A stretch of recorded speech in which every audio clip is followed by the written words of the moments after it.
بسم اللہ الرحمن الرحیم۔ لوگ سوال کرتے ہیں کہ قربانی کے گوشت کے کتنے حصے کیے جائیں؟ تو دیکھیں، قربانی کے گوشت کے 3 حصے کیے جاتے ہیں۔ ایک حصہ فقراء کے لیے، اور دوسرا حصہ دوست احباب کے لیے، اور تیسرا حصہ اپنے گھر والوں کے لیے۔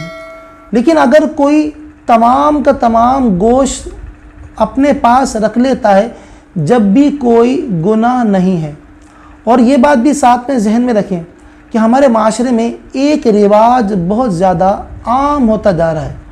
وہ رواج کیا ہے؟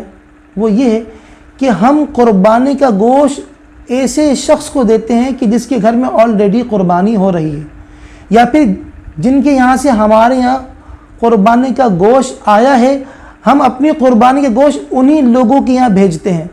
حالانکہ غور کیجئے کہ قربانی میں ایک حصہ فقراء کے لیے بھی ہے، کہ وہ لوگ جن کے یہاں قربانی ہوتی ہی نہیں ہے یا اس سال نہیں ہوئی۔ تو یہ جو ہمارے معاشرے میں ایک رواج پروان چڑھتا جا رہا ہے، ہمیں چاہیے کہ اس رواج کو ختم کریں۔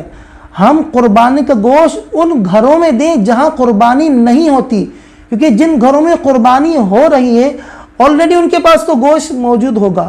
گوشت کی ضرورت تو ان لوگوں کو ہوگی جن کے گھر میں قربانی اس سال نہیں ہوئی، یا کہ جن کے گھروں میں قربانی نہیں ہوتی۔ تو لہٰذا ہمیں چاہیے کہ شریعت کے اس حکم پر عمل یوں کریں کہ ایک حصہ فقراء کو دیں، دوسرا حصہ دوست احباب کو دیں، اور تیسرا حصہ اپنے گھر والوں کے لیے رکھ لیں، اور بالخصوص ان لوگوں کو مد نظر رکھیں، ان لوگوں کے گھروں پر گوشت ضرور پہنچائیں کہ جن کے گھر پر اس سال قربانی نہیں ہوئی۔ اللہ رب العزت کی بارگاہ میں دعا ہے کہ اللہ تبارک و تعالی ہمیں آپس میں بھائی چارہ عطا فرمائے۔ وما علیہ الا البلاغ المبین۔